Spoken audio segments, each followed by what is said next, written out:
RAR23 Part 2 is brought to you by Nerd Donate. Hey kids, do you want to be acknowledged by the angry video game nerd? Well, now there's a new way to hand them your money. No PayPal account?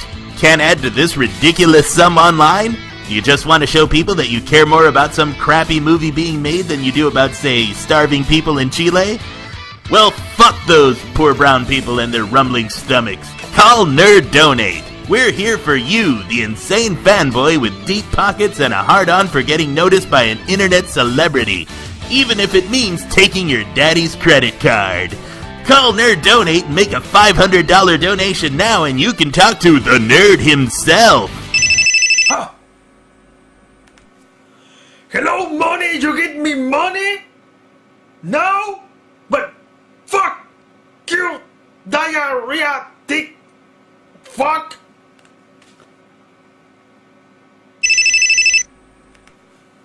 Hello, money? You get me money now?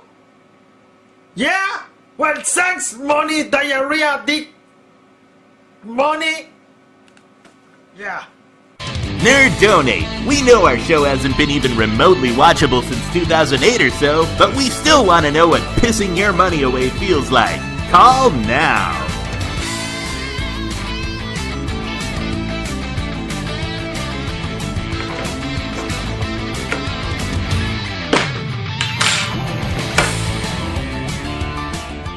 And now, RAR23 continues. Okay, so where did we leave off? Oh, yeah.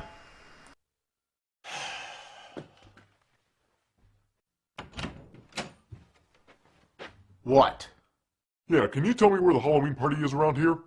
Now, what kind of people go into an apartment complex and ask door to door where some house in the neighborhood hosting a party is? How is it that Bors has this occur so many times to conveniently play into his contrived plot? I think we may be staring into Bors' subconscious here, people.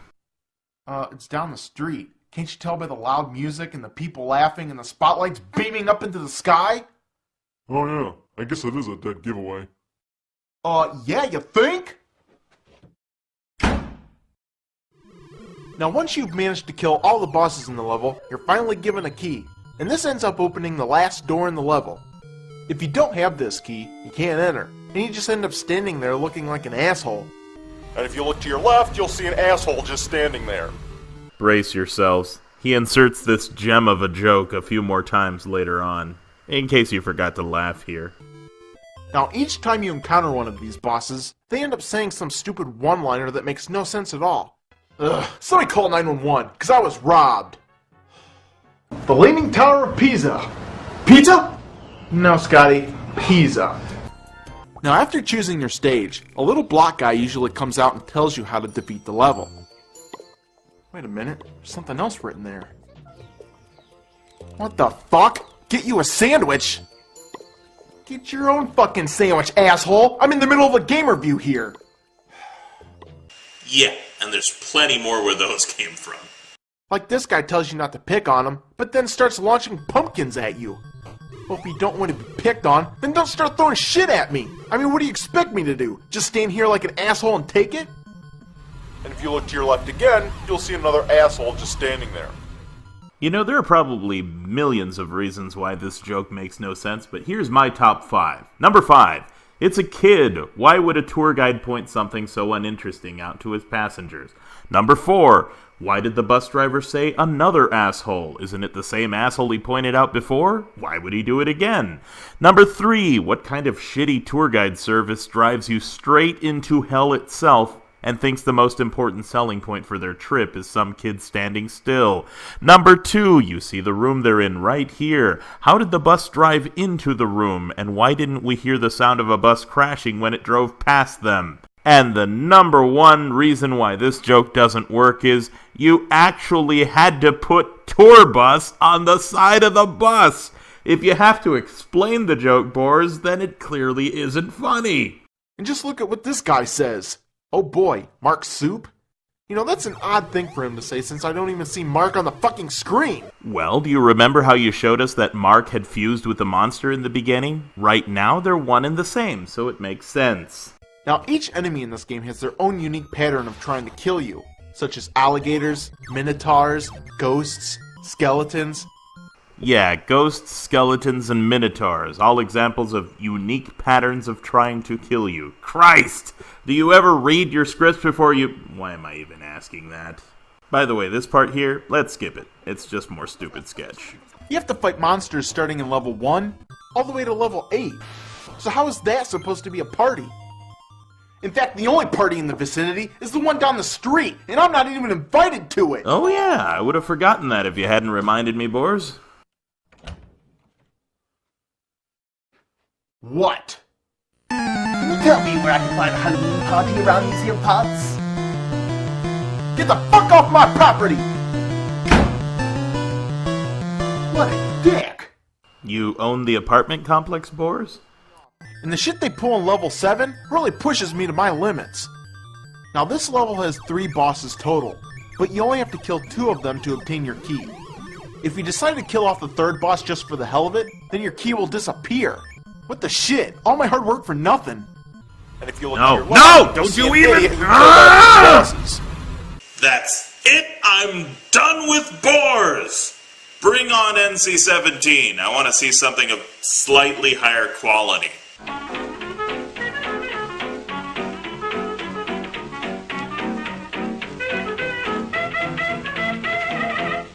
Ah yes, NC-17. The second highest rating candidate for an RAR revisit. This guy's been making videos since Boars made that god-awful Monster Party review, trying to cash in on the angry video game review boom. But like most people who tried and failed at it, he went virtually unwatched. Not that it stopped him from proudly displaying his fail for the world to see.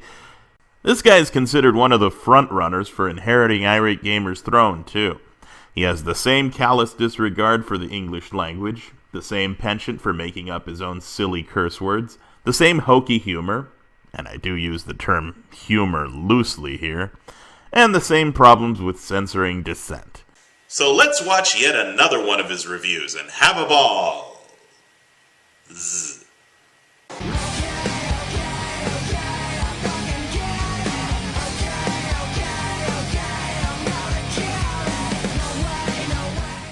This is your new intro? Your show's name shown in different fonts while crappy pseudo-music pollutes the ears? Taking steps backwards, are we? Over the past few years, I've been playing shitty games for the NES. May I suggest perhaps playing a good game for the NES? Oh wait, you already did that. It's time for something else. So let's jump into the 16-bit era with the Sega Genesis. Haven't played that in a while. But what games should I play? Well, there's tons of games I could play. How about a good game? That would be awesome! Nah, I'm only kidding. Let's play a shitty game. Oh, I think you I've got tease. just the game. You want to know what the game is? Not really, you see, you already told us in your video title, so there's no mystery here.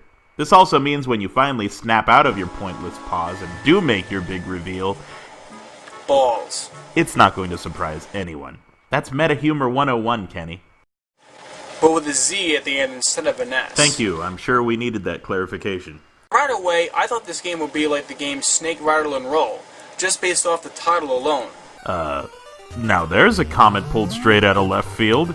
You thought because the name of the game was Balls, with a Z of course, that it would strongly resemble this? And here I thought Boars was the king of the non sequitur. But you won't believe what kind of game this is. I won't. I've seen Custer's Revenge, Cho Aniki, and Boonga Boonga. It'll take some doing to surprise me. Right at the start, you have this creepy laugh greet you, followed by a weird animation. You think that's a creepy see laugh? this No, man this is a creepy laugh. You see this man, or wherever the fuck it is, made of nothing but balls fall into a stadium. I like how it just says balls on the screen right there. Yeah, well, it's the name of the game. Be prepared because there's going to be a whole lot of balls jokes in this video. None of which will be funny, of course.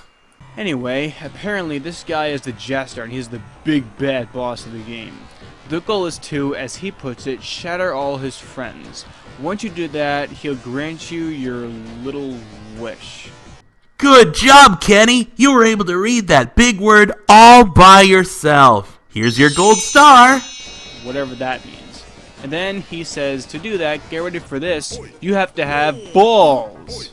Haha, get it? They're making a sexual joke. You have to have the balls, the cojones, the testicles. How fucking funny. Ooh, you fail to recognize the difference between something sexual and something questioning your bravery. You also use profanity gratuitously, so I'm gonna have to take away that gold star now, Kenny. To top it off, you have the greatest intro music in the history of video games to greet you. This coming from the guy who thinks this is good music. You then get to the character selection screen, which looks like shit. Why can't it be like other games like this? Street Fighter, Mortal Kombat, hell, even fucking Clay Fighter 63 1/3. Why do you have to cycle through the guys? It's just annoying. It's not that big of a deal, though. Sure, few if any good fighting games have this kind of a select screen, but that isn't what makes them bad, Kenny. The playable characters are Kronk, Boomer, Bruiser, Turbo, Tsunami, Yoko, Divine, and Crusher.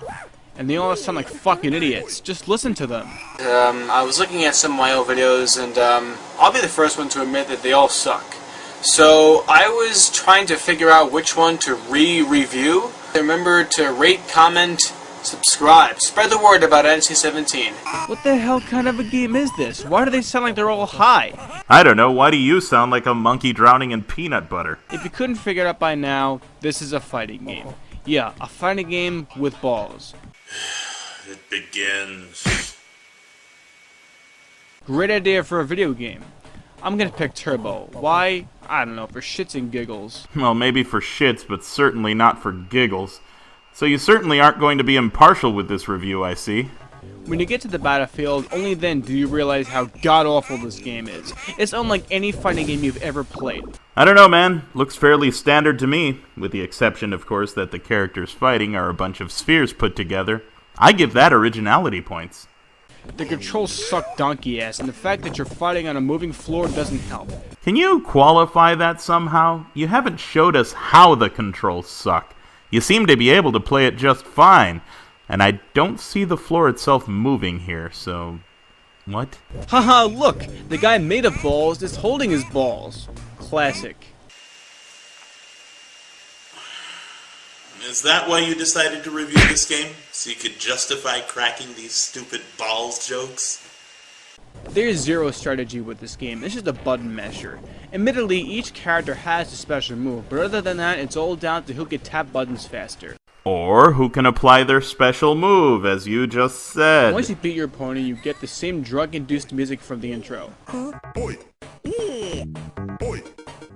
You celebrate amidst the balls and the fucking idiotic oi, and then it's on to the next opponent. On to the next opponent? Looks like you're fighting against Kronk again. What the fuck? He's riding me like a goddamn horse. Get the hell off of me, you asshole! And to top it off, the screen says, "Settle up, sucker." So the game's Titantron is narrating the action. Again, original. That fucking attack takes away half your damn energy bar. Looks like it only took one of your balls. Of energy. Man, this shitface has no balls. Really? That's what you do with the ball joke? Now what's he doing? Bending me over his knee and smacking my ass? Apparently. Is this game really being serious? This game doesn't even take itself seriously. It doesn't even care that it's a pile of dookie. Well, gee, I didn't imagine this was that serious of a game. It's called Balls, and it features a bunch of balls beating on each other. What did you want? No, it was René Descartes who said, "I think, therefore I am." Malthus was the one who proposed that the increase of population is limited by the means of subsistence. Bishop to B5! Your move, Kronk, old boy! And that the superior power of population is repressed, and the actual population kept equal to the means of subsistence by misery and vice. Bishop to C5. Overall, Balls for the Sega Genesis is a barely mediocre fighting game. It's just barely mediocre? Why, that means it's decent. It just makes you wish you were playing a good fighting game. So just pop in Mortal Kombat, Street Fighter, or any other fighting game of your choosing and toss balls in the trash.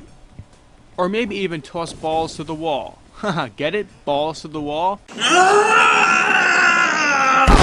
I'll see you in part 3.